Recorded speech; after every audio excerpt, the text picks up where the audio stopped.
കച്ചവടമൊന്നുമില്ല. ഇല്ല, ഒരു ചെറിയ കച്ചവടം ഉണ്ടോ. അപ്പം മുട്ടക്കറിയും തരാം. ആയിക്കോട്ടെ, കഴിച്ചു നോക്കാം.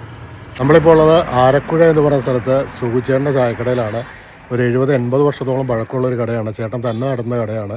രാവിലത്തെ ഭക്ഷണം, വൈകിട്ടത്തെ ഭക്ഷണം, അങ്ങനെയുള്ള ചെറിയ ചെറിയ സാധനങ്ങൾ മാത്രം വെച്ച് ചേട്ടൻ തന്നെ നടത്തിക്കൊണ്ട് പോകുന്ന നിർമാല്യം എന്ന് പറഞ്ഞ ചെറിയൊരു ചായക്കടയിലാണ്. അപ്പോൾ എന്തൊക്കെയാണ് കഴിക്കാനുള്ളതെന്ന് സൂചിച്ചേട്ടാ എന്നാ ഉള്ള ചായ അല്ലേ?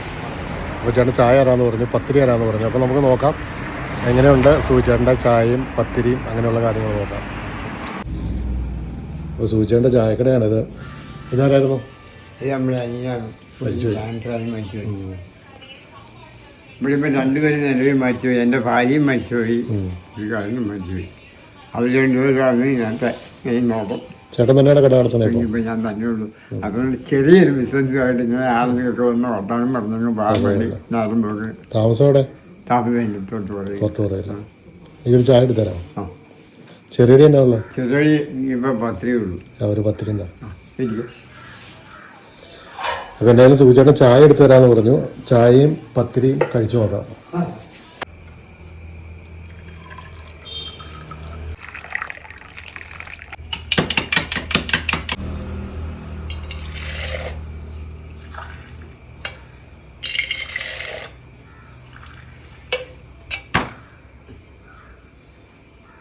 സൂചിച്ചേട്ടൻ്റെ കടയിലെ ചായയും പത്തിരിയാണ് നമുക്ക് തന്നത്. ചായയും പത്തിരിയും നമുക്ക് കഴിച്ചു നോക്കാം.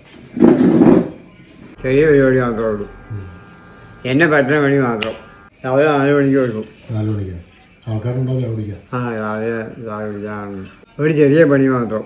ഇപ്പം നമ്മളെപ്പോലെ ഇങ്ങനെ ഒരു സ്നേഹബന്ധം ആയിട്ട് അങ്ങ് പോട്ടെന്ന് വെച്ചാൽ പിള്ളേരൊക്കെ ഉണ്ടോ? പിള്ളേരുണ്ട്. ഇവിടെ ഉണ്ടോ?